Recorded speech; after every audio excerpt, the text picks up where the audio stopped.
नमस्कार। आज मैं सुना रही हूँ वृंदा लाल वर्मा की कहानी मेढकी का ब्याह।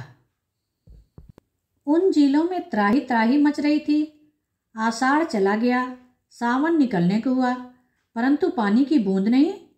आकाश में बादल कभी कभी छिटपुट होकर इधर उधर बह जाते।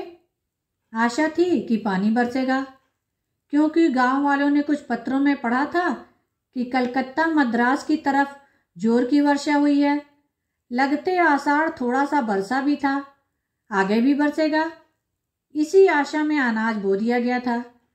अनाज जम निकला, फिर हरियाकर सूखने लगा। यदि 4-6 दिन और न बरसा तो सब समाप्त। यह आशंका उन जिलों के गांव में घर करने लगी थी। लोग व्याकुल थे।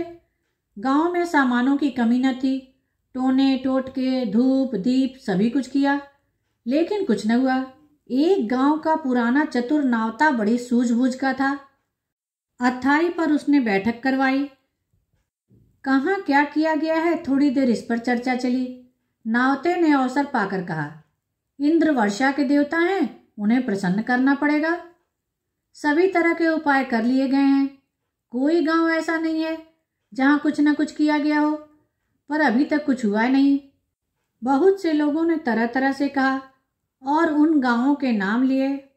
होम हवन, सत्यनारायण कथा, बकरों मुर्गों का बलिदान इत्यादि किसी न किसी ने फिर सुझाए, परंतु नावते की एक नई सूझ अंत में सबको माननी पड़ी। नावते ने कहा, बरसात में ही मेढक क्यों इतना बोलते हैं, क्यों इतने बढ़ जाते हैं? कभी किसी ने सोचा? इंद्र वर्षा के देवता हैं, सब जानते हैं। पानी की झड़ी के साथ मेढक बरसते हैं, सो क्यों? कोई किरानी कह देगा कि मेढक नहीं बरसते। बिल्कुल गलत। मैंने खुद बरसते देखा है। बड़ी नाद या किसी बर्तन को बरसात में खुली जगह रख के देख लो। सांझ के समय रख दी, सवेरे बर्तन में छोटे छोटे मेढक मिल जाएंगे। बात यह है कि इंद्र देवता को मेढक बहुत प्यारे हैं। वे जो रट लगाते हैं तो इंद्र का जय जयकार करते हैं।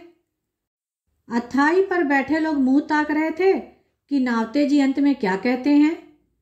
नावता अंत में बहुत आश्वासन के साथ बोला, मेंढक मेंढकी का ब्याह करा दो। पानी न बरसे तो मेरी नाक काट डालना। मेंढक मेंढकी का ब्याह? कुछ के ओठों पर हंसी झलकने को हुई, परंतु अनुभवी नावते की गंभीर शक्ल देखकर हंसी उभर न पाई। एक ने पूछा, कैसे, क्या होगा उसमें? मेंढकी के ब्याह की विधि तो बतलाओ दादा। नावते ने विधि बतलाई। वैसे ही करो मेंढक मेंढकी का ब्याह, जैसे अपने यहाँ लड़के लड़की का होता है। सगाई, फलदान, शगन, तिलक, आतिशबाजी, भांवर, ज्योनार सब धूमधाम से हो, तभी इंद्रदेव प्रसन्न होंगे। लोगों ने आकाश की ओर देखा। तारे टिमटिमा रहे थे। बादल का धब्बा भी वहां न था। पानी न बरसा तो मर मिटेंगे। ढोरों बैलों का क्या होगा? बढ़ी हुई निराशा ने उन सबको भयभीत कर दिया। लोगों ने नावते की बात स्वीकार कर ली। चंदा किया गया। आसपास के गांव में भी सूचना भेजी गई। कौतूहल उमगा और भय ने भी अपना काम किया। यदि नावते के सुझाव को ठुकरा दिया तो संभव है इंद्रदेव और भी नाराज हो जाए। फिर क्या होगा?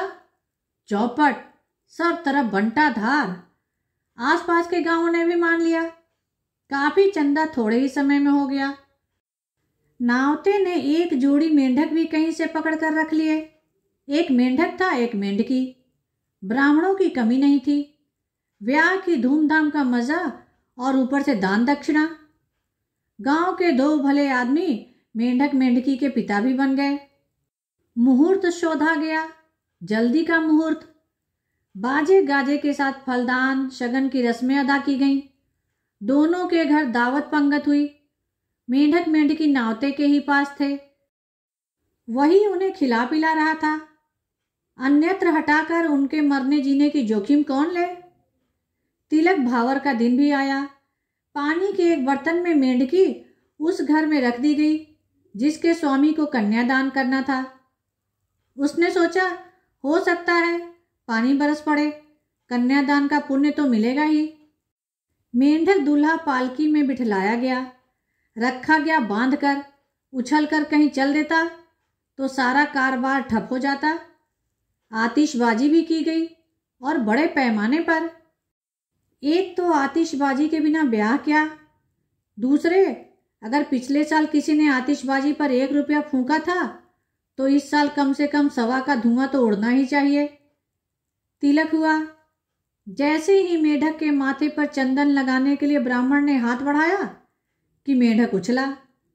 ब्राह्मण डर के मारे पीछे हट गया। खैरियत हुई कि मेंढक एक पक्के डोरे से बर्तन में बांधा था, नहीं तो उसकी पकड़ धकड़ में मुहूर्त चूक जाता।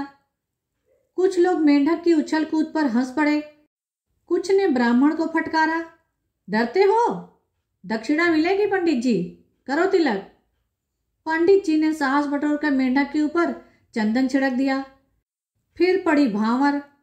एक पट पर मेंढक बांधा गया, दूसरे पर मेंढकी। दोनों ने टर टर शुरू की। नावता बोला, ये एक दूसरे से ब्याह की चर्चा कर रहे हैं।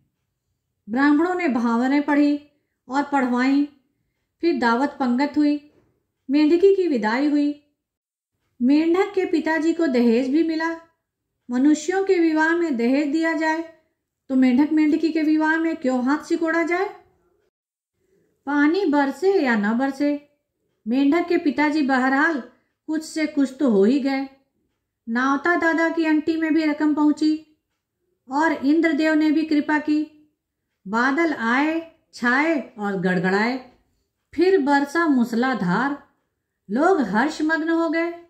नावते की धाक बैठ गई। कहता फिर रहा था, मेरी बात खाली तो नहीं गई। इंद्रदेव प्रसन्न हो गए ना? पानी बरसा और इतना बरसा कि रुकने का नाम न ले रहा था। नाले चढ़े, नदियों में बाढ़ें आई, पोखरे और तालाब उमड़ पड़े। कुछ तालाबों के बांध टूट गए, खेतों में पानी भर गया, सड़कें कट गईं, गांव में पानी तरंगे लेने लगा। जनता और उसके ढोर डूबने उतराने लगे। बहुत से तो मर भी गए। संपत्ति की भारी हानि हो गई। 8-10 दिन के भीतर ही भीषण बर्बादी हुई। इंद्रदेव के बहुत हाथ पैर जोड़े गए। वह न माने तो न माने। लोग कह रहे थे, इससे तो सूखा ही अच्छा था। फिर नावते की शरण पकड़ी गई। अब क्या हो? उसका नुस्खा तैयार था। बोला, कोई बात नहीं, सरकार ने तलाक कानून पास कर दिया है। मेंढक मेंढकी का तलाक करा देता हूं, पानी बंद हो जाएगा। पर मेंढकों का वह जोड़ा कहाँ मिलेगा? लोगों ने प्रश्न किया। नावते का उत्तर उसकी जेब में ही था। उसने चट से कहा, मेरे पास है। कहाँ से आया, कैसे? प्रश्न हुआ। उत्तर था, मेंढक के पिता के घर से दोनों को ले आया था। जानता था कि शायद अटक न जाए। पानी बरसते में ही तलाक की कार्रवाई जल्दी जल्दी की गई। तलाक की क्रिया के निभाने में न तो अधिक समय लगना था और न कुछ वैसा खर्चा। मेंढक मेंढकी दोनों छोड़ दिए गए। दोनों उछलकर इधर उधर हो गए। परंतु पानी का बरसना बंद न हुआ। बाढ़ पर बाढ़ और जनता के कष्टों का वारा पार नहीं।